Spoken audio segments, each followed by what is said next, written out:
తాజాంశం చూస్తున్నాం. కర్నూలు జిల్లా సంజామల మండలం రెడ్డిపల్లి వద్ద పాఠశాల బస్సు బోల్తా పడింది. ఈ ఘటనలో 15 మంది విద్యార్థులకు గాయాలయ్యాయి. వారిని ఆసుపత్రికి తరలించారు. అనంతపురం జిల్లా బొమ్మనహల్ మండలం ఉద్దేహల్ ప్రభుత్వ పాఠశాలకు చెందిన విద్యార్థులు విహారయాత్ర కోసం శ్రీశైలం వెళ్తుండగా ప్రమాదం జరిగింది.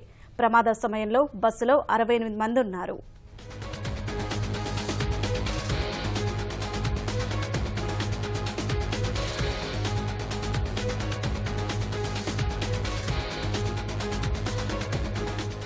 కర్నూలు జిల్లా సంజామల మండలం రెడ్డిపల్లి వద్ద పాఠశాల బస్సు బోల్తా పడింది. ఈ ఘటనలో 15 మంది విద్యార్థులకు గాయాలయ్యాయి. వారిని ఆసుపత్రికి తరలించారు.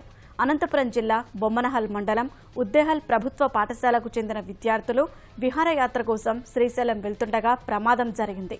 ప్రమాద సమయంలో బస్సులో 68 మంది ఉన్నారు.